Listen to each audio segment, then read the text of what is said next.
wetland, I don't see how in the world they're going to keep water from coming off this dump site and getting into this wetland.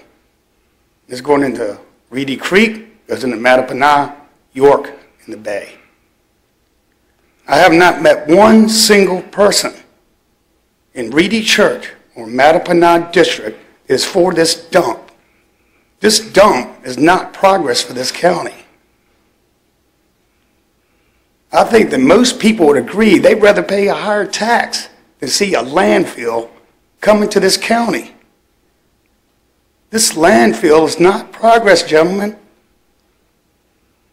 It is totally the opposite. This land will never be able to be used for anything else. So when y'all get this agenda ahead of you, you better look at this very closely. As a woman said, there are 38 sites that would be available for dumps in this county. I'm just wondering, any of you gentlemen would be willing to live next door to a dump?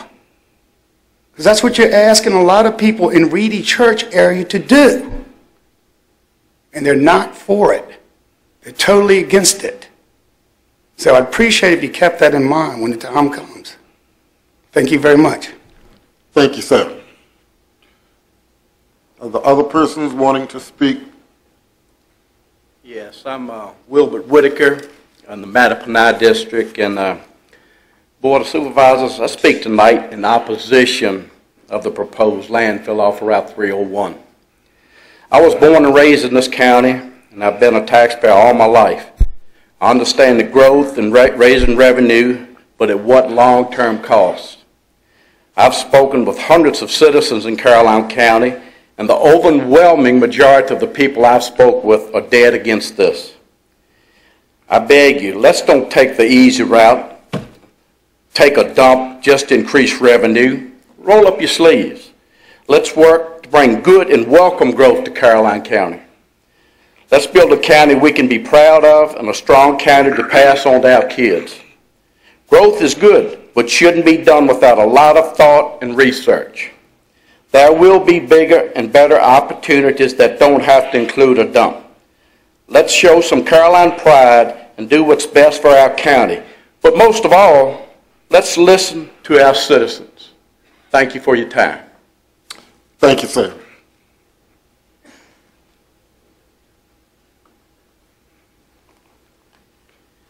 My name's Larry Parks. I live in Mattaponi District, if I'm pronouncing it correctly.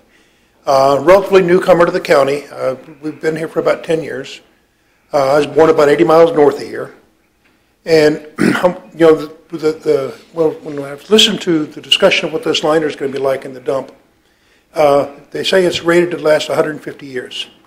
My family, meaning my sister, my brother, my mother, now live on a family farm that's the family's been on for 200 years.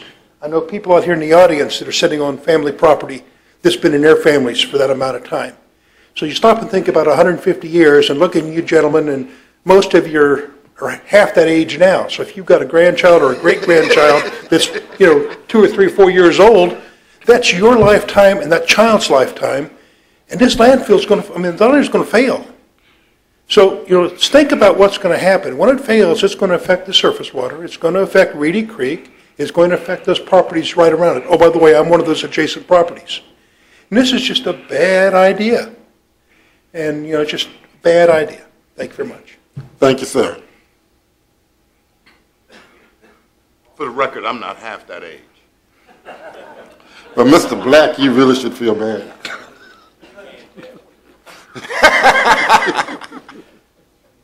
Tim Whitaker, Reedy Church, just reiterating what most people have said about the dump. I don't think it's the right path for revenue for the county.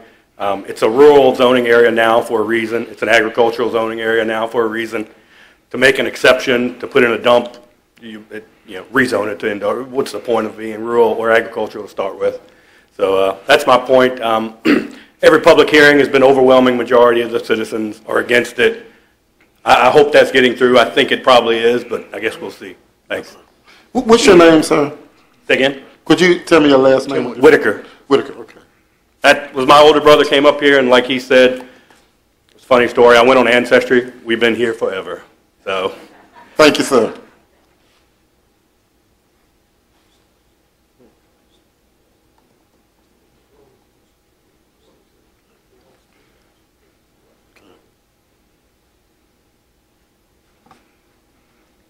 Hey, good evening. Good evening. I'm Kevin Moen. I live in the Bowling Green District, and one would think that because I live in the Bowling Green District that I wouldn't have a dog in the landfill hunt.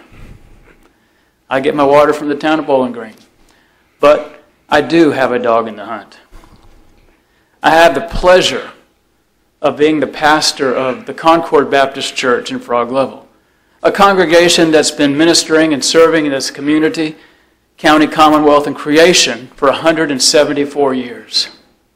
I look behind me tonight, I know that there are several members of my congregation, some of whom are angry, some of whom are anxious, and most are afraid for what the future holds. I come before you tonight with a simple request. The simple request of killing the requested zoning request by Caroline Recycling. That's simple. Why? When I looked at one of my constituents, my congregation, face to face with the tears coming down her face, I said, "What's bothering you?" She said, "I've been through this before." I said, "What do you mean?"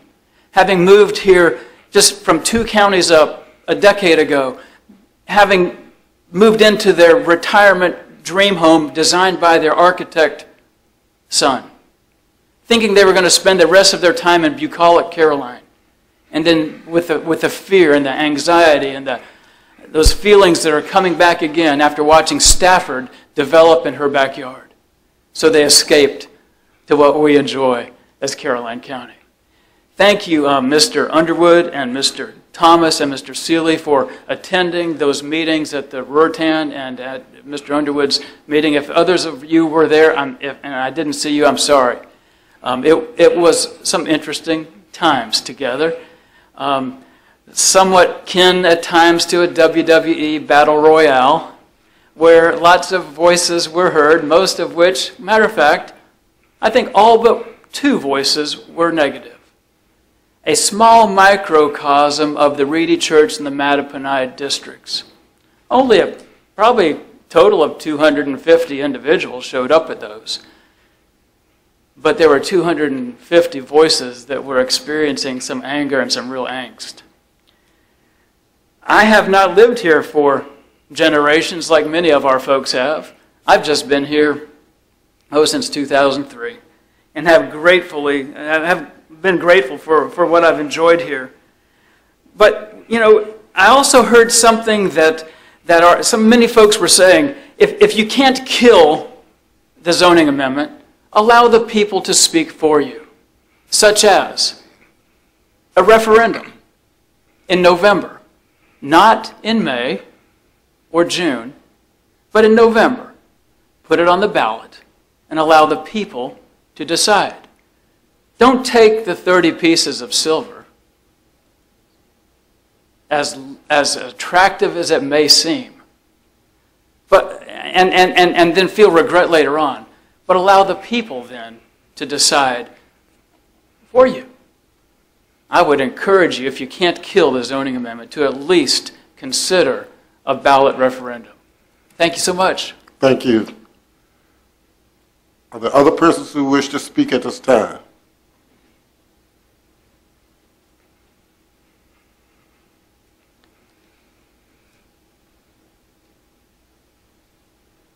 Good evening. My name is James Baker. I live in the Mattaponi District.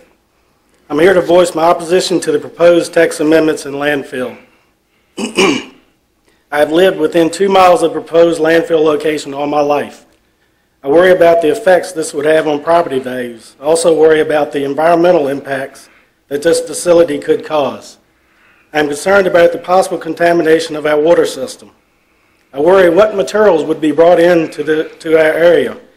Even if some materials are banned, what guarantee can we get that those materials wouldn't be brought in with allowed materials? One problem operators of these landfills have is the receipt of non-identifiable materials. That is material that has been so destroyed and processed that it is impossible to identify them. Therefore, there is no way to guarantee they are not banned hazardous materials. I have also concerns about air quality. I worry about smoke from fires, which is a very real possibility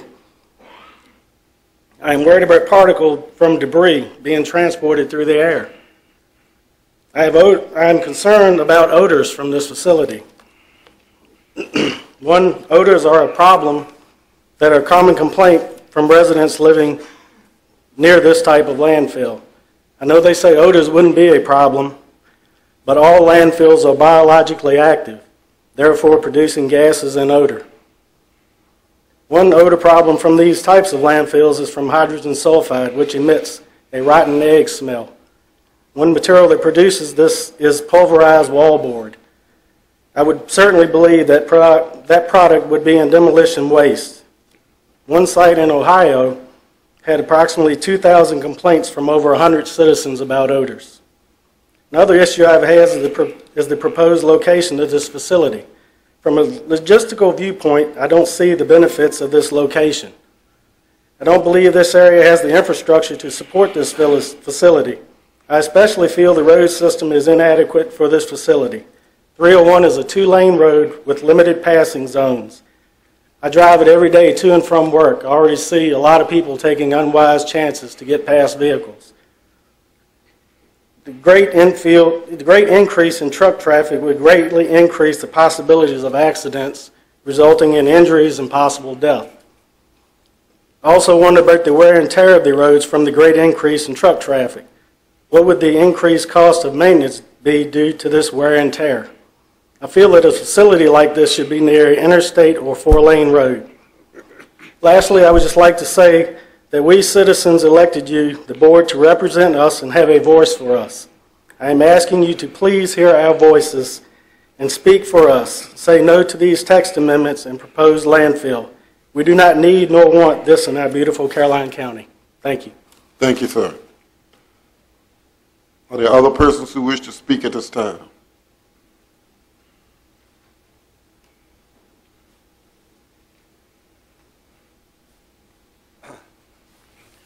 Good evening. My name is Bill Samolsik, and I'm a proud homeowner in Caroline County. Good evening, sir. I came here about 6 years ago from New Jersey. I can only say that it's probably the most populated and most dense populated state in the Union.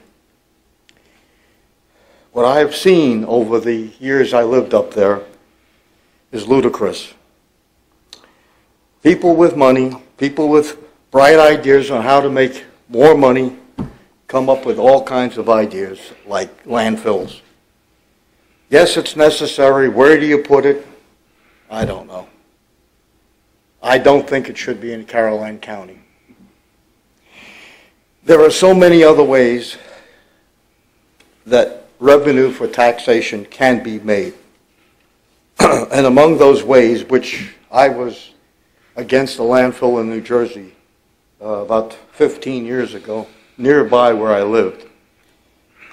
And what we found was the zoning board, the people that had interest in the community, and homeowners sought for ideas other than what I call not clean industry. Among those industries that were taken and used and are still today present were the area of South Brunswick, New Jersey I'm from. They came up with warehousing. This is for tax revenue purposes. High-tech industry, such as computer and cell phone. Clean water products industry. Even tech schools are up there now in the area that I was. This is all in the last 15 years. They put their heads together, they did their homework, and they studied other ways of finding ways of getting revenue for the county of South Brunswick. I don't see any reason why we can't look a little further, get our heads out of the sand, and think of something that's going to get us the money and get the clean industry that we should and deserve here as members of this county. There's other ways of doing it. There's many other distribution companies. There's an entire area in South Brunswick. It's about a 5-mile area off of Route 130. And it's been very successful. It works. Now, here's another question. Why is a landfill coming from Maryland, Delaware, New Jersey, New York? The reason is they're full. With 13 million people living in New Jersey, where do you put all of this stuff? There's always construction. There's always waste. The thing that they found was they couldn't do it anymore. Legislators decided, no, we got to send it somewhere else. So where do they go? They're going to go to an area where they feel it's easy, where the people don't have sense enough to understand the detriment to something of this sort. Needless to say, all of the things that you've heard from our people in the community, they're worried about many things, and so am I. I mean, I'm at an age now where it doesn't really count so much, but... Could you wrap it up, please, Mr. Sure, I will. Thank you. After I'm through. The fact is, cancer is prevalent in this country. It's the best hidden secret there is in this country. And this is going to cause cancers in this area. And if you don't care about your children and your future, there's something wrong here. I'm sure you people are wise enough to understand this. Mr. Samarczyk, I've allowed you to go an extra minute. Would you please wrap it up? I will. Thank you. Just don't make this landfill a major mistake. And we're going to be responsible for not only our children, but the future for the improvement of Caroline County. We're in a position between Maine and Florida that this place could use a lot of other clean industry and solve a lot of problems. We have to think on how to get this done. I hear what you're saying, Mr. Samarczyk. I have to ask you to stop. I appreciate it. Thank you for your time. Thank you, sir. Anyone else like to speak? Anyone else like to speak? Last time, is there anyone else who would like to speak? I would like to thank you very much for your concern and for your being here tonight. Mr. Underwood has asked me to just ask all those folks in the audience who are in opposition to the landfill to just stand, if you would do that. Yeah, just stand so he can see a picture. And again, we thank you very much for being here. And you may be seated. He just wanted to see a mental picture, which he knew that they were anyway, but he just asked you to stand. And as you know, we really don't address individual comments after a public hearing, but we want to try to give people an answer. And as far as the landfill is concerned, no decision has been made on the landfill. And that's one of the things I would like to emphasize. Some people feel that the board has already made up its mind, and I can assure you that no decision has been made. The board has not made up its mind. We have allowed a company to come in to talk about what they have to offer and to disseminate information and for citizens to have an opportunity to react to it. And that's exactly what has happened. Citizens have reacted to it. They're still reacting to it. And I can assure you that what you have to say is being heard by the board. And no decision, again, has been made. The Planning Commission has turned down this request already. We are in the process of doing the text amendments. Whether or not they will pass or not remains to be seen. But again, I assure you that you are being heard and your ideas and your concerns will be addressed. If I could just say, I think the lady asked about the 37 parcels. Could you take a minute to just talk about that, Mr. Fincham?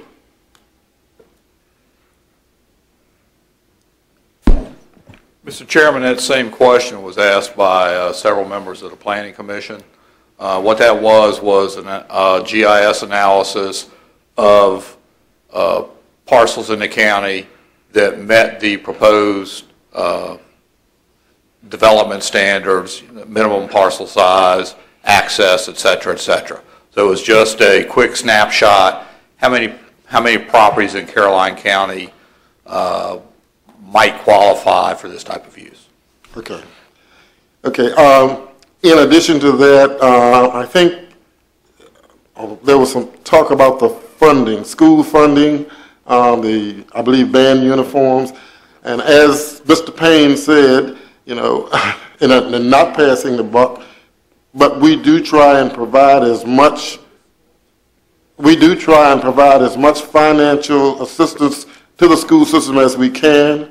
But once we give them an amount of money, it is up to them to determine what they do with it.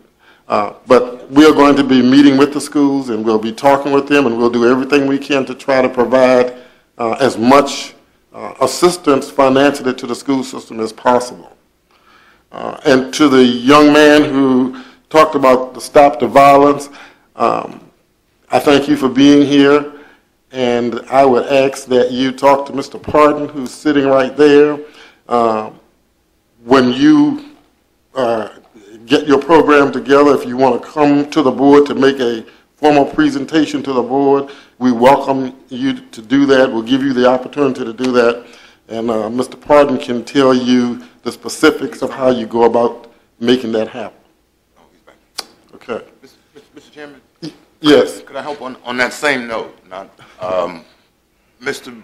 Major Mosier informed me about a program at St. John this Sunday, or this Saturday at 9 o'clock, which is basically the same type of thing, a Stop the Violence program, so that may be one you can start now, and then you can do your own in April. And I do appreciate that, Mr. Chairman.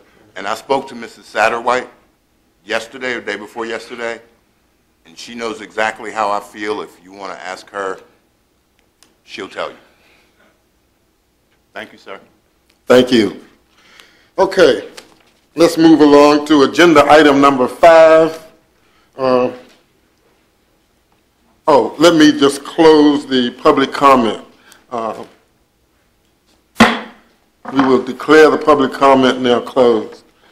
And we'll move to agenda item number 5, text amendment 11-2014, an ordinance to amend the zoning ordinance of Caroline County by amending Article 12, Section 1, lot area and other dimensional requirements within districts by amending paragraph H to increase the maximum height allowed for buildings in the M1 industrial district to 125 feet. Mr. Chairman, members of the board, this is your one and only public hearing tonight.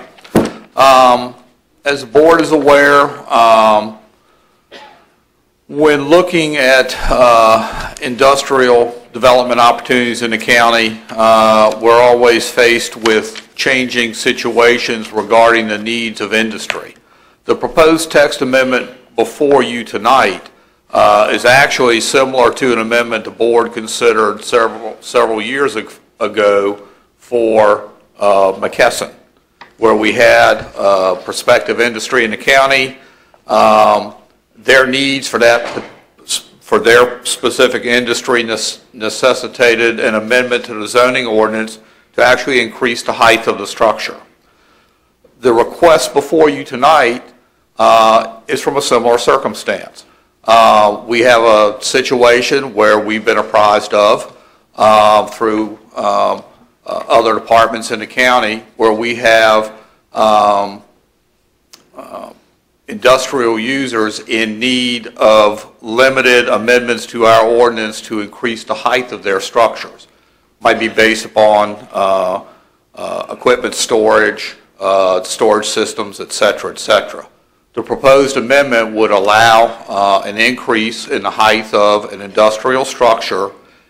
If you read it, it's subject to additional setbacks from abutting properties to make sure you don't have an extremely tall structure right next to, say, a residential property or something like that.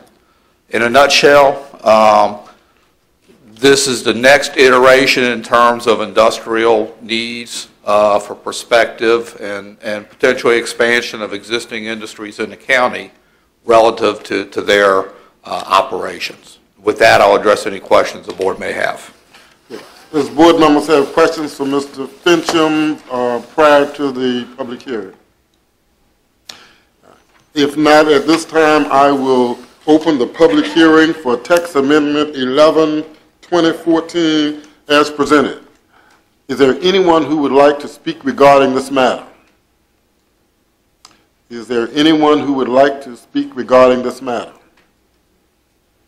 Again, is there anyone who would like to speak regarding this matter?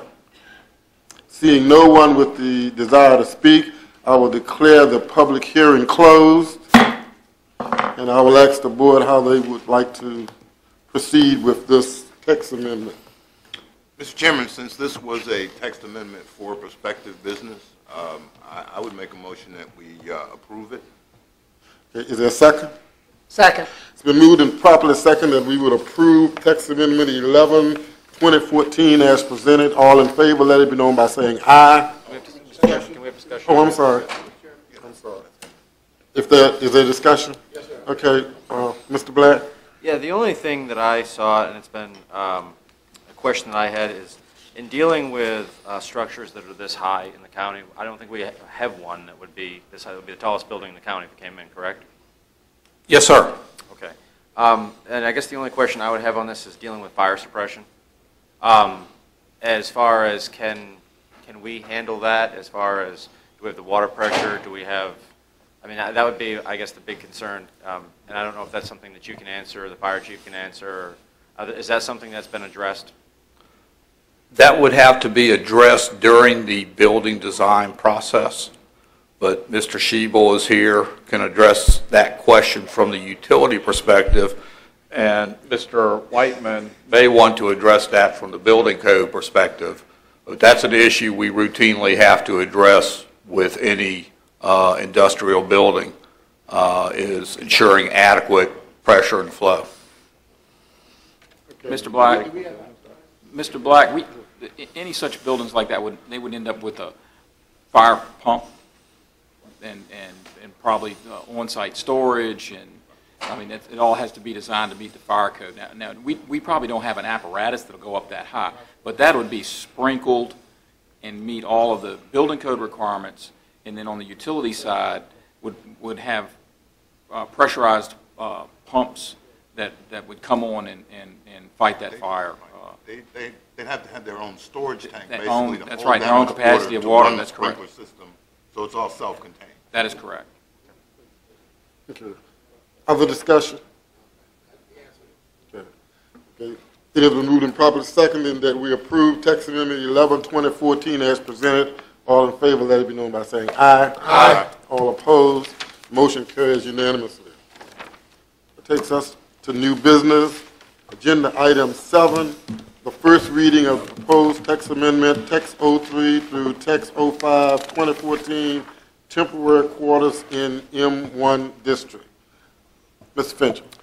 Mr. Chairman, members of the board, this is also somewhat of a rehash of similar requests that the board considered several years ago.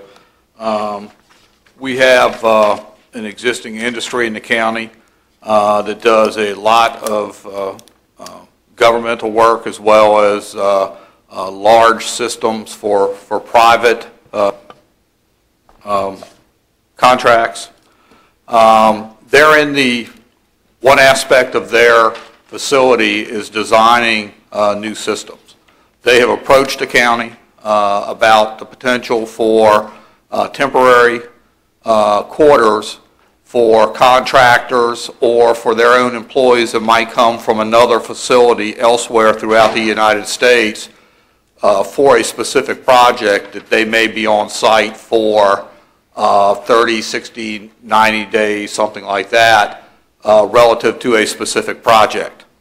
Their desire is to have these contractors, outside employees of theirs, temporary housing facilities to lodge those individuals on site for during the duration of a project. The proposed amendments before you tonight would, 1, create a definition for this type of temporary residential unit, 2, would allow it by special exception in the M1 zoning district, and 3 would establish some fairly lengthy development standards that would have to be met for an individual application above and beyond any conditions that might be imposed by the Board of Supervisors. That is it in a nutshell. We've worked closely with economic development and a couple of board members in the preparation of this text amendment. Mr. Fincham, and I don't know whether this has already been addressed, but I guess one of the concerns I have is enforcement. A lot of times when these particular issues are originally talked about, the purpose for which, we're looking at is fine, but we end up having people there for other purposes, and it just sometimes creates a totally different situation than what we were looking for at the time. Yes, sir. So I guess enforcement is a big concern that I have, and what is that going to cause a lot of strain on our law enforcement now, or talk about that a little bit. Enforcement of temporary occupancy is always an issue, okay? We have attempted to, realizing that we are not going to be out there every day and just cannot be out there every day monitoring these types of uses.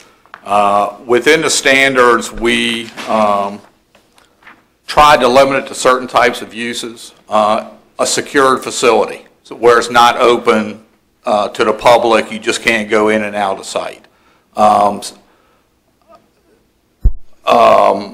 At least a yearly log where the owner of the facility has to provide us all the information relative to the occupancy that we can look at. And certainly something like that could be tied into a board review every year, every couple of years, to actually look at the usage of those types of facilities. But yes, you're correct. Monitoring temporary occupancy is always an issue, and it would be impossible for us to be out there every day or every week monitoring that type of use. Yes, sir. Are the board members have other questions regarding the text amendment? Mrs. Seeley? Mr. Fincham, one of the other temporary quarter industrial facility standards I would like to potentially talk about is if somebody else were to come along, the size of the facility, in excess of 50 or 60 or 70,000 square feet. Because 150 acres isn't, there are plenty of parcels like that. What I want is somebody with a real investment in the county if we allow this. Okay. Under roof, manufacturing and storage, I think should be some sort of a guideline so that we can further narrow down this type of facility. Okay. Any other questions? Okay, so at this point, we need to go ahead and advertise, do the first reading. This is the first reading. You can continue the first reading. Mr. Seeley has provided us another suggestion which we could incorporate into the standards for your consideration. You can continue the first reading. We can come back to the board on the 27th, have some language to address Mr. Seeley's thoughts on the facility issue, or you could advertise for public hearing. We could build something in. It's up to the board. Which direction would the board like to go as far as the text amendment? Hearing Mr. Seeley's concern, adding that and going on for public hearing, or continuing the first reading? Mr. Fincham, that shouldn't be difficult to add, those parameters, should it? Size of facility? No, sir. We have the size of a current facility, so we could take that and easily incorporate that as I mean, if there- standard 11. If there are no objections, I don't, Is that the way to make it as restrictive as possible? it's the only other thing I could think of. Number of employees? If that's, yeah, I mean, they go up and they go down. Size of, I'm looking for investment in the county. I'm looking for Right. somebody that's got a solid investment. But you don't want my at-home business to all of a sudden throw up into Oh, no, but temporary the buildings, that's size, what I'm the saying. size of this facility would really limit. That's what I was more afraid of with the acreage secure, but a facility that does manufacturing and warehousing that is of a substantial size, that their tax base is such that was my thought. I just think number of employees would be a little bit more difficult to track. But if we're talking about the size of the building that Mr. Seeley is talking about, then you aren't going to have, that's going to probably limit the number of people in itself. Size of the building Chairman. or revenue generated in the county or something Right, like that? right. That's all I'm looking for, make it as restrictive as possible. Mr. Chairman, my concern is, I'd like to see the existing entity do all they can first before we go down the slippery slope, because it could be one, very slippery slope, that once we open the door, then we could have issues. So I'd much rather, before we go down this road, first, make sure that all avenues have been, every I dotted, every T crossed, to make sure that everything's done possible before we get to this text amendment. So we could continue the first reading until we hear the language, and then we could make a determination at that time if we want to go to public hearing or go to the second reading. Mr. Chairman, can I add one? We are going to enforce this or allow this only by special exception.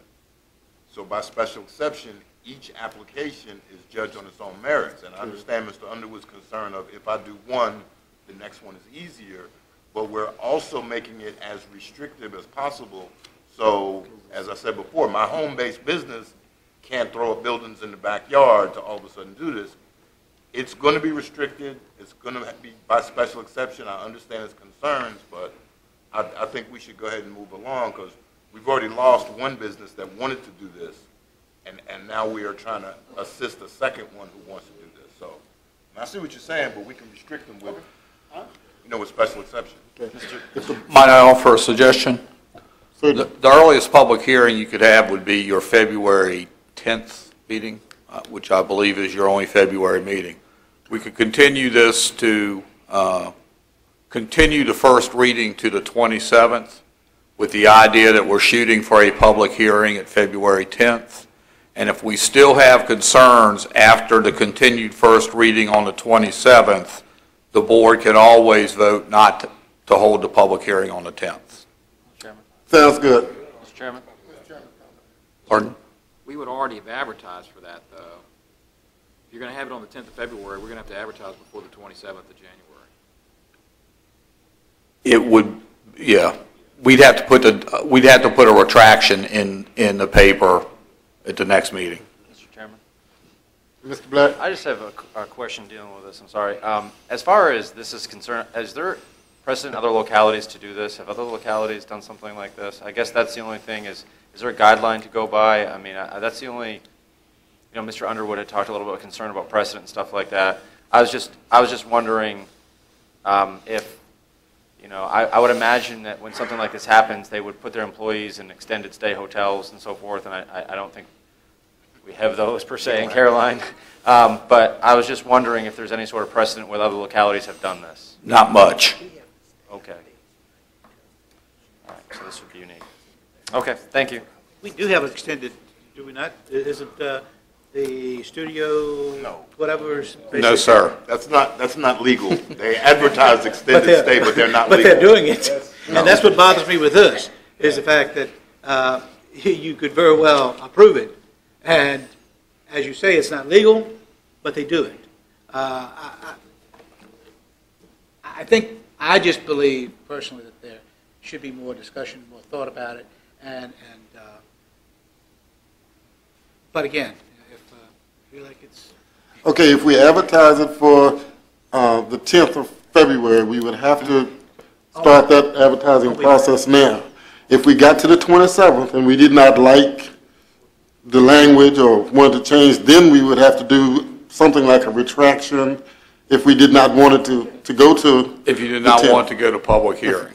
But the other options, continue first reading and shoot toward for a public hearing at your first meeting in March.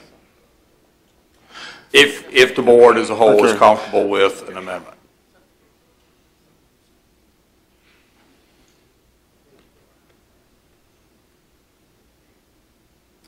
And I thought there was some sort of time constraint for us to make a decision for this particular business. So you're talking about February the 10th or March?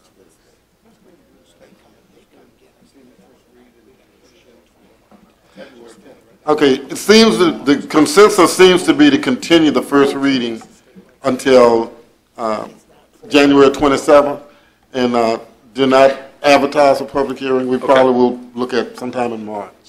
Okay. Okay, thank you. Oh, I thought there was a time. do we need a motion to? Okay. Mr. Chairman, before you postpone it, and I understand the discussion, but this is an existing business that brings a fair amount of revenue into the county that does not necessarily want to put its employees up in the hotels that we have in the county. And they've made that explicitly clear. And I believe that this business was under a time constraint to have this approved pending some expansion that would go behind this. So I understand our discussion and our concern, but we just had a whole bunch of people say they didn't want landfill, increase our taxes. Nobody wants to do that. We want to make sure we get this revenue before the business says, hey, we're out of here. And I guess that's my concern. I was wondering if there's is between February 10th and March, is that going to be a big deal? Is that going to be enough to make this business go away? March is springtime. What I would recommend is that we advertise for our February meeting, continue the public hearing till the 27th. If there are any other questions, any concerns, I think this discussion may alleviate a few of those concerns. But if there are any concerns on the 27th, we address those. Still, we'd be able to have the public hearing in February 10th, give them an opportunity to start their construction project in March, April. This is just a text amendment. They're going to have to apply for the special exception, so. See, and they can't apply for a special exception until we have the text amendment. So we're already going to delay them until April before they can start construction. And they've got people coming in and out, and they're talking about expanding, and we're sitting there pulling the reins on them. Well, I don't know that we're pulling the reins on them. I think what I hear is there's an uncertainty as to whether or not this is the direction the board wants to go. So, I mean, on one hand, we don't want to hold up a business, but on the other hand, we don't want to put something into place that's going to create an issue down the road. I guess we have to determine which way we want to go. I'm going to make a motion. Okay. I will make a motion that the board advertises this text amendment for public hearing at our February 10th board meeting. I will also ask that we continue our first reading until our next meeting. That gives us the option of canceling the public hearing, which is easier than trying to turn the clock back because we won't have enough time if we decide on the 27th. Okay. So that gives us both options. Okay. Just one question. The retraction of the public hearing, does that involve costs? What are we talking about when we say? No, we can still have the public hearing. We can still have it. Well, if we... You could still have the public hearing on the 27th. You could still make technical change, on the 10th, I apologize. You could still make some technical modifications within reason even after the public hearing. There was a substantial change to the standards. We'd have to talk to legal counsel about whether it was substantial enough that it was needed to go back to public hearing again. But you can have your first reading on the 27th. We could still